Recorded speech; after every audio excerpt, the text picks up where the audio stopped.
아비가일, 지혜와 총명으로 선을 이룬 여인입니다.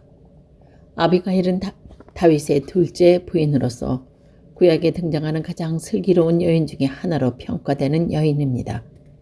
미리암이나 드보라처럼 지도자로서의 능력을 발휘하거나 영향을 끼치지도 않았는데 아비가일이 현명한 여인이라고 일컬음을 받는 것은 그녀의 지혜와 총명 그리고 올바른 판단력과 신속한 행동이 다윗이 이스라엘 왕이 되는데 큰 힘이 된 데 있습니다.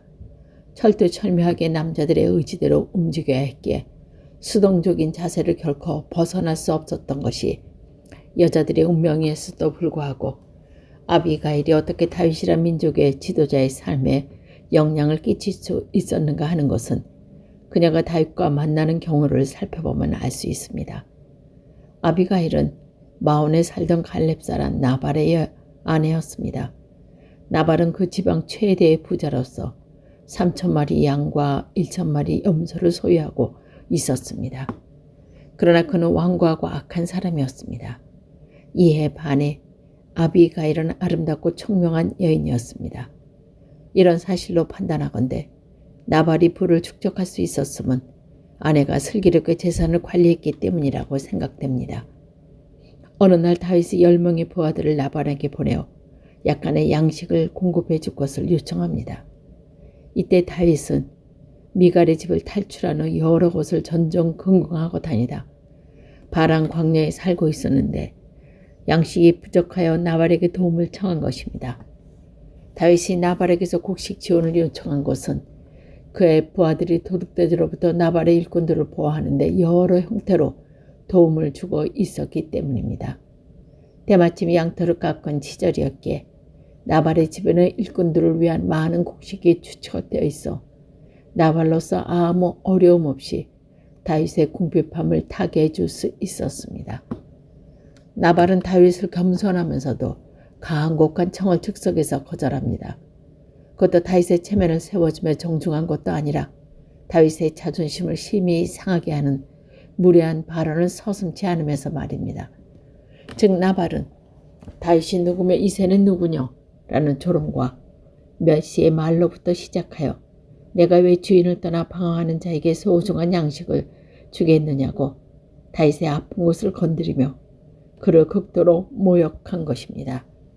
선을 악으로 갚는 배은망덕한 행위가 아닐 수 없었습니다. 부하들로부터 이 사실을 보고받은 다윗은 분개하여 즉시 휘하 600명 군사 중 400명을 무장시켜 나발의 집을 향해 출발합니다. 한편 나발의 하인 중 한 똑똑한 일꾼이 주인이 다윗의 사자에게 행한 무례함과 거기에 대한 다윗의 반응을 아비가일에게 알립니다. 이 하인은 벌어진 일을 보고함에 있어 그가 다윗의 부하들이 자기네 양떼를 보호해 준 것을 생각하면 나발이 한 일은 의리를 저버린 행위임을 덧붙입니다. 영리한 여인 아비가일은 사태의 심각성을 직감합니다. 서둘러 적절한 대응책을 마련하지 않으면 온 집안이 죽음을 면치 못하리라고 판단했습니다. 그녀는 준비할 수 있는 가장 좋은 선물들과 풍성한 식량을 마련해 보내고 자기도 나귀를 타고 그들을 따릅니다. 지혜롭고 용감하며 단호한 결단력이 있어야 감행할 수 있는 일이었습니다. 식량을 실은 마귀들의 행렬과 그 뒤를 따르는 아비가일의 일행은 그들을 향해 올라오던 다윗과 만납니다. 아비가일은 급히 나귀에서 내려 다윗 앞에 엎드려 남편의 배은망덕한 행위를 사죄합니다. 그녀가 내 주여 청컨대 이 죄악을 나 곧 내게서 돌리시고 여종으로 주의 길에 말하시고 그 여종의 말을 들으소서라고 남편을 대신해 빈 것이었습니다. 노한 다윗의 마음을 풀어주는 동시에 나발을 구하기 위한 지혜였습니다. 계속하여 아비가일의 이스라엘의 지도자가 된 분이 공의의 하나님 손에 맡기지 않고 친히 원수를 갚음이 옳지 않다고 말하자 다윗의 가슴에서 타오르던 복수의 불길은 꺼졌습니다. 품위를 잃지 않고 남편을 잘못을 사죄하고 다윗의 상한 마음을 위로하였을 뿐 아니라 그를 향하시는 하나님의 뜻까지 전달하고 돌아서는 아비가일을 향해 다윗은 오는 날 너를 보내어 나를 영접하게 하신 이스라엘 하나님 여호와를 찬송할지어다 라고 말합니다. 침착하고 지혜롭게 밀접한 행동으로 집안을 위기에서 구하고 다윗의 보복을 예방한 아비가일은 남편 나발이 술에서 깨어나자 그간 생긴 일을 설명합니다. 아내의 말을 들은 나발은 너무나 충격을 받아 쓰러져서 소생하지 못하고 숨을 거두고 맙니다. 너희는 친히 원수를 갚지 말고 진노하심에 맡기라고 말씀하신 여호와께서 의리를 저버리고 하나님의 사람을 박대한 나발에게 벌을 내리신 것이었습니다.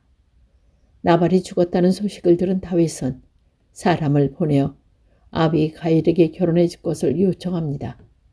슬기롭고 아름다우며 용감한 여인 아비가일을 다윗을 만나는 순간부터 마음에 두고 있었던 것입니다. 아비가일은 다윗의 청혼을 겸손한 자세로 받아들입니다.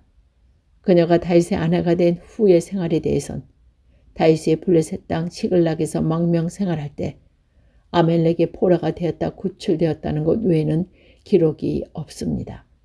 그러나 지혜와 용기와 결단의 여인 아비가일은 다윗의 슬기로운 인생 동반자로서 남편이 하나님 마음에 합당한 사람으로 살아가는데 귀중한 역할을 감당했을 것입니다. 사무엘 상하에 아비가일이 나옵니다. 엔돌의 신들린 여인. 이 여인은 악령에 사로잡혔으나 하나님의 뜻을 전한 여인입니다. 이스라엘의 초대 임금 사울은 하나님께 순종하며 백성을 사랑하고 이스라엘을 괴롭히던 인근 이방 민족들을 굴복시키므로 사사 시대의 혼란을 가라앉히고 국가의 기초를 다진 형군으로 출발합니다. 그러나 그는 여호와만을 의뢰하고 신뢰하던 하나님의 사람으로부터 자신의 힘과 능력을 믿고 자기의 뜻대로 행하는 사악한 인간이 되어갑니다. 자신의 신분과 위치를 망각하고 제사장에게만 허용된 제사를 드리는가 하면 국가의 분열과 혼란을 야기시키는 독선 행위를 했을 뿐 아니라 아멜렉을 격파하고 그들의 모든 소유를 절멸시키라는 여호와의 명령을 어기고 전리품 중 좋은 것은 자기가 취하는 불순종의 죄까지 범하게 됩니다. 그뿐이 아니었습니다.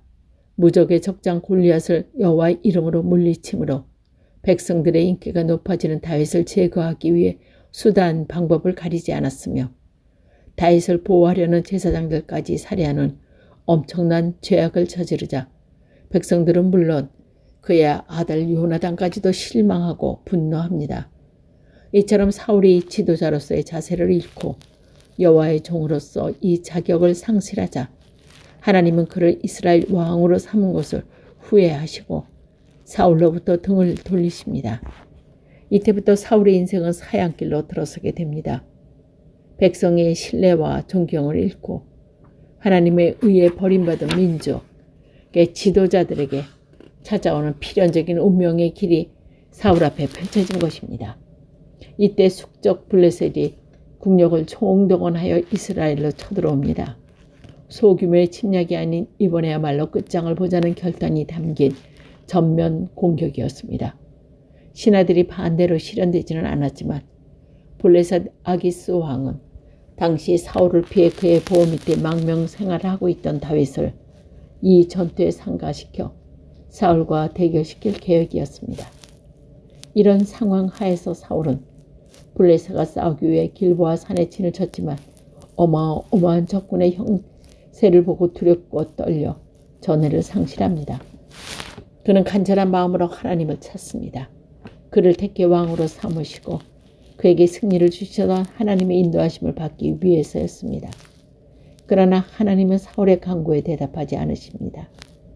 다급해진 사울이 신하를 시켜 찾아낸 사람이 엔돌의 신들린 여인이었습니다. 여호와 하나님을 택하신 민족 이스라엘이 신잡한 사람이나 점쟁이들도 믿지 말고 용납하지도 말 것을 지시하셨습니다. 하나님의 명령에 따라 사울 왕도 이미 신들린 사람을 쫓아냈으며 그들이 행세하지 못하도록 법을 금하고 있었습니다. 이런 사울이 신들린 여인을 만나기 위해 캄캄한 밤에 위태한 산길을 걸어 엔도를 향해 나아가는 사실은 하나님을 떠난 인간의 말로가 얼마나 불행하고 비참한 것인가를 말해줍니다. 작은 산골 마을 엔돌에 산재한 동굴 중 하나에 살고 있었던 신들리 여인 또한 지극히 불행한 인간이었습니다. 죽은 혼을 불러주고 점을 침으로써 겨우 연명했으며 그나마 법으로 금지된 일이기에 늘 불안과 공포 속에서 살아야 했던 그녀였기 때문입니다. 사울이 평민으로 가장하고 찾았을 때 그 여인이 그를 경계한 것은 당연한 일입니다. 즉 사울이 그가 원하는 사람의 혼을 불러달라고 하자 그녀는 왕명이 금지된 일이기에 할 수 없노라고 거절합니다. 안전을 보장해 준다고 연락을 받고 부른 혼이 사무엘인 것을 발견한 여인은 자기를 찾는 사람이 사울 왕이라는 깨닫고 기절초풍을 합니다. 한편 사울은 사무엘 앞에 엎드려 블레셋과 전투에 있어 어떻게 할 것인가를 묻습니다. 사무엘은 여호와께서 이미 사울을 떠나셨고 사울과 요나단은 패전하여 전사할 것이며 이스라엘 왕권은 다윗에게 옮기게 될 것이라고 말해줍니다. 사울은 이 절망의 성언을 듣고 그 자리에 쓰러집니다. 이를 본 엔돌의 여인은 사울을 위로하고 격려하며 정성 들여 음식을 마련해 그를 대접해 보냅니다. 사울이 이 세상에서 먹은 마지막 음식이었습니다.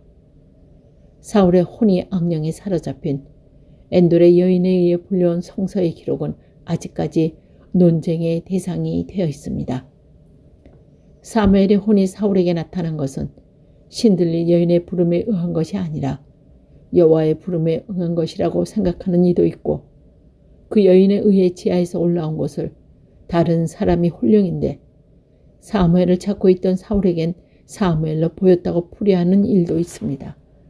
성경이 확실한 대답을 제시하지 않고 있기에 어떤 것이 옳은지는 모릅니다.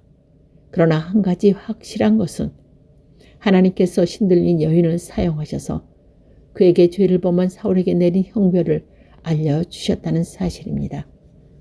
악령의 힘에 사로잡혀 일생을 멸시와 천대를 받으며 어두운 그늘에서 인간답지 못하게 살았던 엔돌의 여인이 하나님의 의해 그의 뜻을 사울에게 전달하는 도구로 사용되었음은 모든 인간은 어떤 면에서든지 감당해야 할 몫을 지니고 있음을 말해주고 있습니다. 한 걸음 더 나아가 엔돌의 실든인 여인이 사울이 하나님에 의해 사형 선고를 받고 진통할 때 인간애를 발휘하여 그를 위로하고 보살피며 그에게 지상에서의 마지막 식사를 대접했음은 한평생 무의미한 삶을 살아온 그녀도 자기의 위치에서 진심을 다하여 마음에서 우러나오는 행위를 하였다고 보는 것이 타당합니다.